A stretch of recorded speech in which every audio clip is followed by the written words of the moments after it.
Namaskar and welcome to Indian Diplomacy, show on India's national television channel Doordarshan about Indian foreign policy, India's international relations, and how India is contributing to make the world a better place. Viewers, this is a special episode where we are looking at the phenomenon that is remaking all aspects of life, digital public infrastructure, DPI. What is India's role in the development of DPI, both domestically and globally? And what are India's strengths in this field, and how is India helping to remake the global digital order? These are some of the questions we are taking up. And to discuss this, let me introduce you to a domain expert who's joining me in the studio, Dr. Mansi Kedia. Dr. Mansi Kedia is a senior fellow at the Indian Council for Research on International Economic Relations, ICRIER, a premier think tank of the country dealing with India's global engagement. Dr. Kedia, welcome to Indian Diplomacy. Thank you so much. It's a pleasure. So, Dr. Kedia, we have DPI, and many people are actually puzzled by this concept. I mean, I'd like you, if you can start by just unpacking it for a lay person. Sure. What is this DPI? Because we all have a vague notion it has something to do with technology, with the internet, with governance, and with economic growth. Yeah. I mean, these are some of the, Sure. But how are they all connected, and why do we call it public infrastructure? How is it different from just, let's say, digital services or, products? I mean, why are we calling it public infrastructure? Let the audience know Sure. the basics first. You got the keywords right. So I think it is complicated in the sense till the time you actually unpack it. I'll come to the public bit later, but you should think of digital public infrastructure as a broader digital system, which has key components of interoperability, use of open technology to the extent it can, so digital public goods. You should think of digital public infrastructure being able to deliver population scale services. And I think fourth and the most important is the innovation that it helps create. So there is a layer open to public sector as well as the private sector for innovation atop the DPIs. So there is no accepted definition. All the big institutions, including the Government of India and the G20 task force on DPI, have a working definition of DPI. And I think there is good reason to not obsess over the definition, but to consider and understand it as a system that has few key characteristics, and we will focus on those characteristics of interoperability, trying to use open technology, which is digital public goods, allowing and enabling innovation, and trying to think of population scale delivery of services. So in that context, it becomes different from a digital platform which has limited scope. Even a government digital platform, let's say if you were looking at passport e-seva, right? It has a limited purpose of processing your passport and keeping a record of where every individual citizen with a passport is traveling. It does not create more services on top, but digital public infrastructure, good example, which is Aadhaar and UPI, allow new services to be created on top of that. Aadhaar is not only used to verify my identity as Mansi, but it is used by my telecom company to give me a new mobile phone number. It is used by a bank to give me another service, etc., etc. So there are many services, and with the new, there is a very recent amendment that was made by UIDAI in terms of expanding the scope of services that Aadhaar could be used for. So there's a lot more that you can do with DPI than you can do with a digital platform or a digital service or how we initially understood as e-government services. Finally, to your point on public, it's the most confusing word actually, but so, for technologists, they think of public and they think of open technology that, so this is not proprietary owned technology by a single company, but it is public technology that is owned. For a lawyer, it's often thought of, this is government owned, but DPI may not necessarily be government owned. It depends on the application. And for economists, such as most of the people who work at ICRIER, it is thought of as a public good. But it's actually a combination of all of these three, and it manifests in different ways. But a good way to think about it is a technology system that allows for public value maximization. That is how most people who are working in this area are thinking about it. You want to create value for the public. You want to maximize value for the public through these digital systems.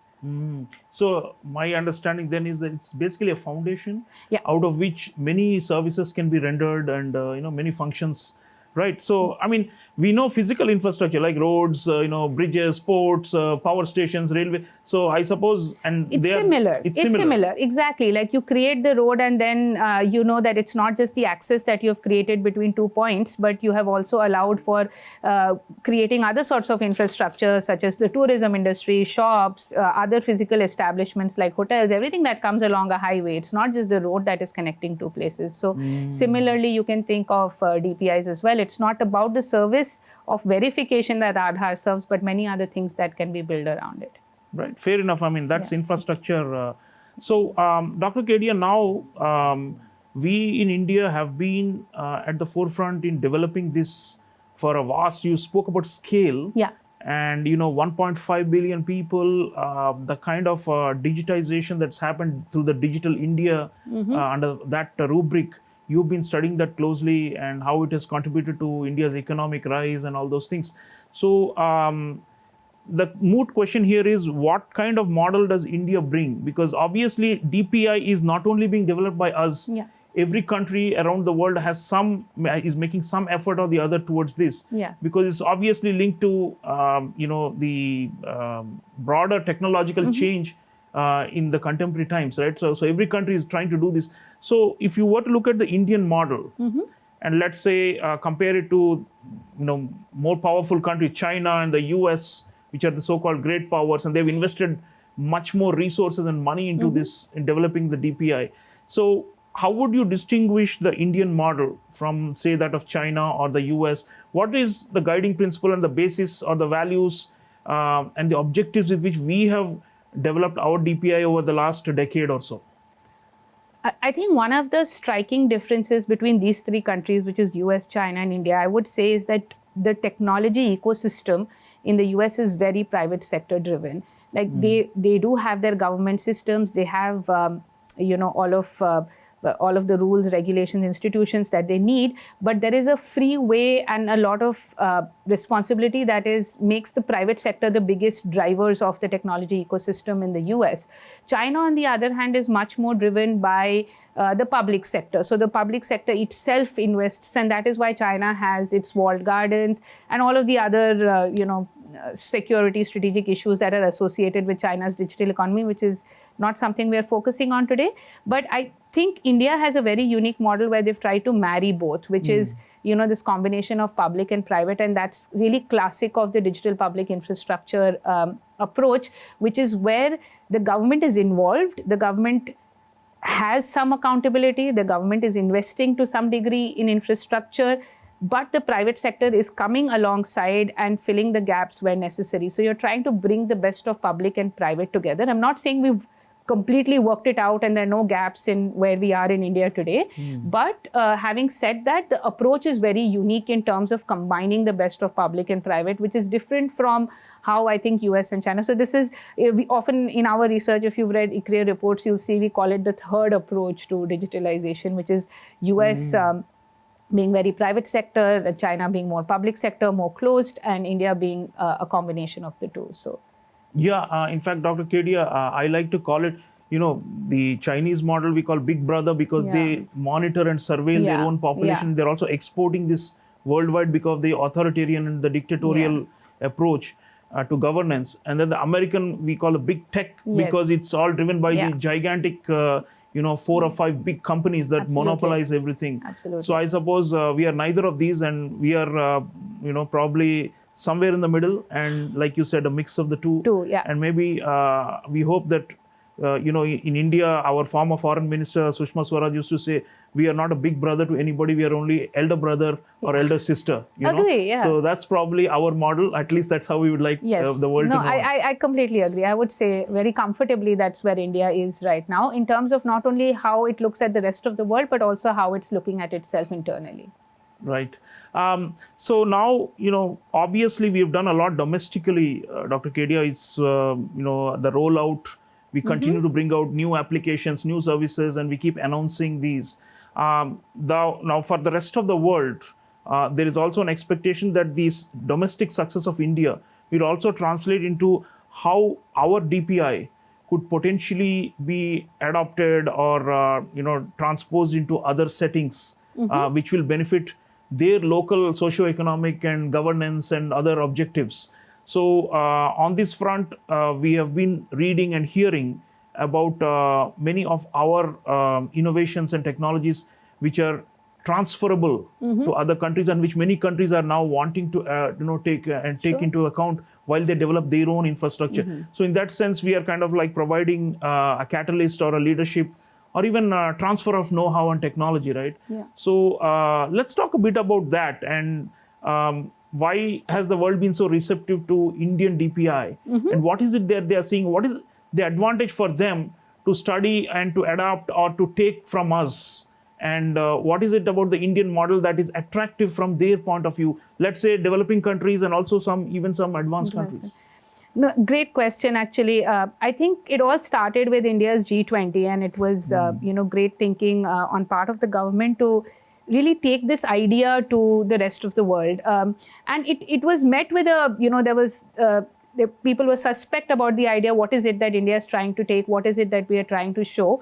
But I think at some point, India was able to make a point that there is a third approach to digitalization, which is DPI. So the technology per se may have existed, I think, because we are not the only country with digital identities, we are not the only country with real-time payment systems or even data exchange systems. And there are examples from Estonia, Singapore, I mean, from the developed world where they have had these systems for a long time. I think the idea that it could be used in a way to scale financial inclusion services, direct benefit transfers at a scale that India was able to do is what was new.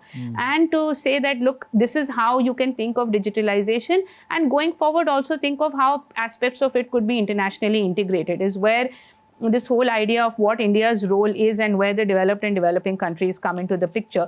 So India's digital identity, the underlying digital public good, which is MOSIP, on which Aadhaar has been designed, is now being adopted in at least, I think, 11 countries. I may have the numbers a bit off, but I think there are about 10 or 11 countries. And there are lots of good examples from Morocco, Philippines especially. They have also designed a direct benefit transfer system using this there. But if there is a very useful resource called the DPI map, which the UCL, which is the University College of London, has created. And there they found there were like about 100 plus countries with a digital identity, but a digital identity that was similar to what Aadhaar can do, the authentications and creating sectoral use cases. That's about 50-60 countries in the world, of which India is one. So for the countries where this doesn't exist, which is like a lot of the African nations, some your island nations in the Indo-Pacific, there's so many other countries where these examples could be used, but the economies of scale may not be there, like in the case of India, because we have 1.5 billion people, and you're looking at other nations which have like 1 million people. So it's a huge, so there are different challenges everywhere, but at least the idea has been made available and customizations will be necessary. The UPI integration has also happened with certain developed countries like France, UAE, Singapore, where even Sri Lanka, and I've actually tested UPI in Sri Lanka personally, so it was, it works, and it's really... So it's our RuPay card or... So the UPI app, you can take it to any store like a merchandise center or a vendor there, and their Lanka Pay, which is their digital app, digital payments app, is integrated with UPI. So I could use my UPI to pay through Lanka app, and the systems talk to each other.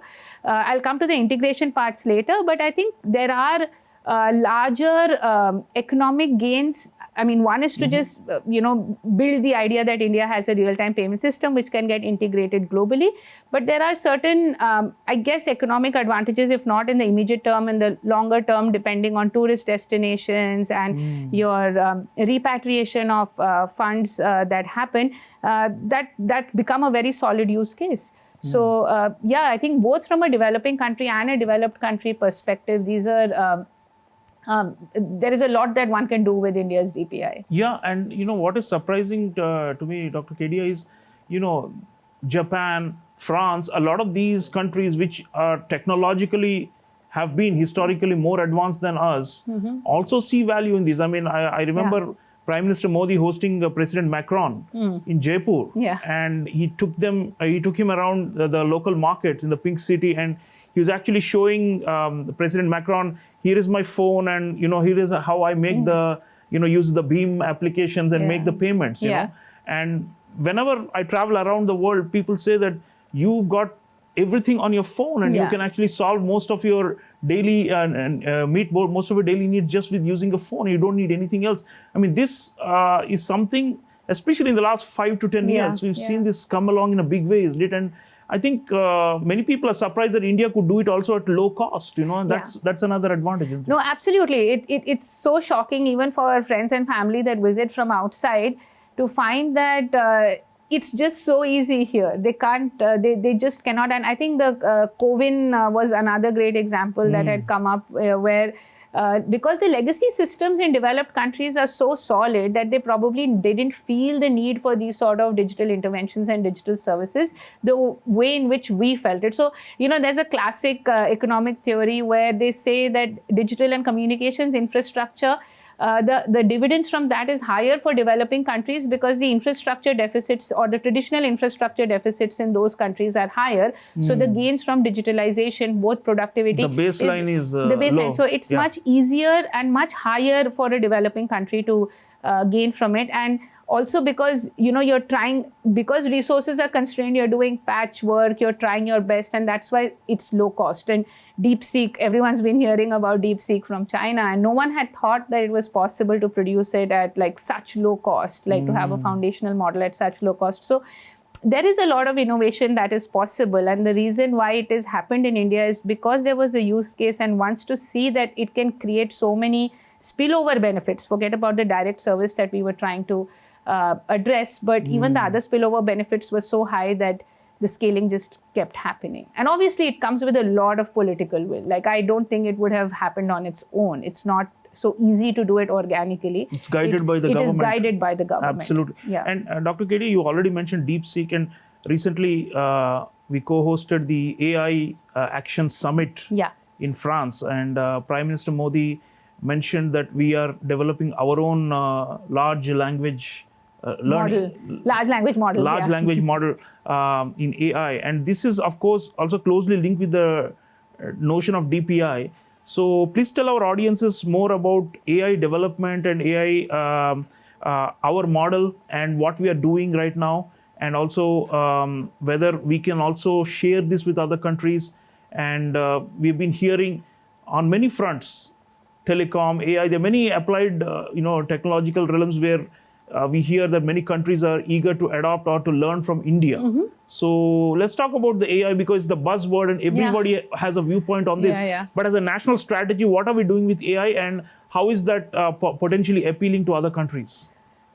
So I think the AI strategy, it's complicated. It's also a complex problem for the government to solve because it requires, it's high capital cost. So it's, the resource choices have to be made very carefully. It's not easy, but India has a lot of natural advantages in terms of talent. It has a very well thriving IT services industry, which means that we're already, and a very thriving app economy, which means that we have a natural advantage when it comes to talent in terms of, using existing technology to create new applications and to create the use cases where the value is. Now, the key question comes in terms of the core technology and building foundational models, as was recently announced by the minister. That, it's always been like, should we do it? Should we not do it? We don't have one yet, but whether or not we will have it in the future it's possible. We are also making headway in that direction through India's AI mission. Now we have GPUs that have been committed to from the government through the India AI mission. So there is a lot that is happening. When and how soon it will happen, we don't know. But to me, I think India's role, and it also came out very well in the AI summit that happened in France, which the Prime Minister co-led, was that India's role in guiding governance of AI. AI is a technology that's not. Technology is no more about how industries and businesses are going to use it to increase their productivity. It is really impacting, human life. It is impacting our national security. So there are lots of things that one needs to think about when you're thinking about AI. And the Prime Minister did emphasize a lot on governance. As a country with 1.5 billion people, we are also like the largest consumers of technology, one of the largest consumers of technology. And therefore, and not only as individuals, even as our micro enterprises, small enterprises, you see a lot of big tech companies coming to India to work with people on use cases. Why are they doing that? Because they see that, this is a market. They're coming to work with governments, state governments, local governments, micro, small enterprises and individuals, because we can become the people who really shape how AI use is adopted. The norms and the standards. The norms, the standards, the guidelines, the ethical considerations. And I think here is where India can actually take a leadership role, where there is actually, I think there's a gap here. Take countries along in terms of determining the future of how AI is governed, and how should designing happen, what is acceptable, what is not acceptable, because these are very critical aspects of the technology. One is just creating and building the technology, but how does it really get diffused into the world is something that we want to be very responsible about. So while we are working on the supply side of the technology, which is, the model and the graphic processing units and the power and all of that, the data, which is another big part, we are also very large consumers of technology. And I think India certainly has a leadership role that it can play in that along with other countries. Absolutely. Last question, Dr. Kedia, we are out of time almost, but why are we even sharing and offering to share with so many countries, and what is in it for us? I mean, this is a question. Technology, if you think about it as a very proprietary thing, why do we even give it away for free? I mean, people would want to know this because we are developing it, right? And our companies are doing it. For example, India Stack, one of the most successful, ingredients of our DPI. Now, it's done by our, techies and our companies which have all come together and made this happen, and just so many useful applications. But why are we then saying it's open and it's inclusive and it's for everybody? And this is something closely linked to our ethos as well. So let's talk about this, because we seem to be doing it on a non-profit model, and we seem to be doing it for global good, and that's why we are saying it's global public goods, right? Yeah. And we are not charging a fee or any kind of we are not selling it, right? It seems to be it's there for anyone who wants to take it. So what does that tell us about India, and why are we even doing it? I traditionally, India has always been at least for the bigger technology solutions, we've always been takers of technology rather than givers of technology. And I think there is a sense of pride that is associated with taking your technology to the rest of the world. And therefore, I don't think the money becomes a consideration. Especially India developed it not it is... There's more strategic sense in taking this technology to the other countries than, keeping it, sitting inside the country and, holding on to it. And because it also creates an opportunity to build interoperable networks globally, as especially in the finance space. There are so many use cases that even central banks are thinking about, the BIS is thinking about, on how payment systems can be brought together. How can you deal with global inefficiencies of international financial markets? So there's a lot more that can happen in the long run. In the short run, I think it's more about telling an India story to the rest of the world, that we have a place in this digital ecosystem that is evolving around the world. It's no longer just about the bigger powers or the powers that were thought to be the leaders. There is a story that India brings to the table. And this is one way to demonstrate it. But in the long run, there are a lot of economic gains that can come from this sort of integration and supply of technology, which is easily integratable.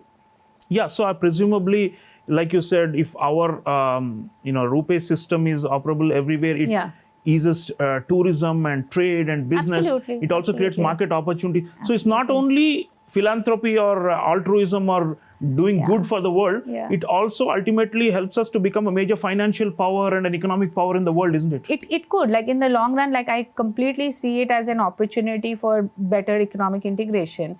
If financial flows are smooth, if data flows are smooth through integrated data exchange systems, if identity programs can be used for better exchange of talent, there are so many things that one can do when systems are integrated. And I just want to highlight one more point here, that DPI integration, one is the technology integration part of it. The other important part of it is alignment on institutions and on legal systems, because that is where the real challenge happens. So if the UPI integration is happening at some level, the countries are also talking to each other in terms of what is permissible to flow and what is permissible not to flow. So that integration of the legal system, institutions and economic policy thinking is also equally important as much as the in fact, more important, I would say, than the technology. To me, technology is really the low-hanging fruit. It's easy to do. Some engineers will come together and fix it. The bigger decisions are in terms of how the policy thinking has to be aligned, right? So that is where I feel that conversation is already starting with conversations on integration of DPI. So yes, I mean, I think it has multiple benefits. It depends on how we choose to guide this whole thing, how we fix our systems within, how we can make the governance stronger and take people along. So, yeah. Absolutely. So, viewers, this very informative discussion with Dr. Mansi Kedia, what we are learning is that India has advantages of size and scale, and therefore it's a producer of technology, also a consumer of technology, and that makes it a very powerful player in this space globally.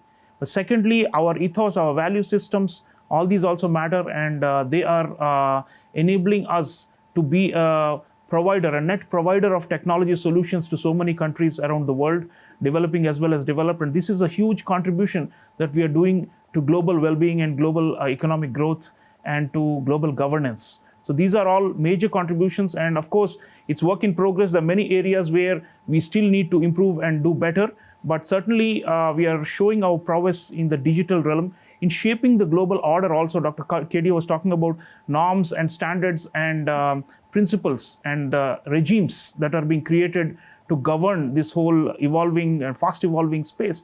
And if India is there at the outset, shaping the norms, shaping the rules, then we will be in a stronger position. Our corporates and our businesses also gain from digital public infrastructure being globalized. And so it's both a case of Vasudhaiva Kutumbakam, our world is one family, but also a case of national interests being advanced as a result of this investment in digital public infrastructure. Let me thank Dr. Mansi Kedia for unpacking a rather complex subject for our viewers. Thank you so much for being with me. Pleasure, absolutely. Thank you so much.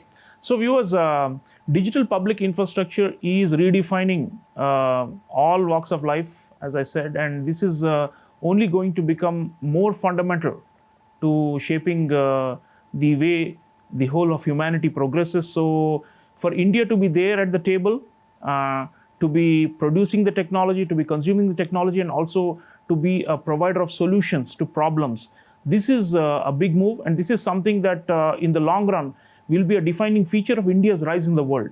So let's focus on digital public infrastructure and India's contributions. And like Prime Minister Narendra Modi has said, whatever we develop is actually for the whole of humanity. And so the world needs to be also taking note of India's progress in this field. And our doors are always open for the rest of the world to partake in our success. Thank you for watching. I'll see you again next time. Until then, take care.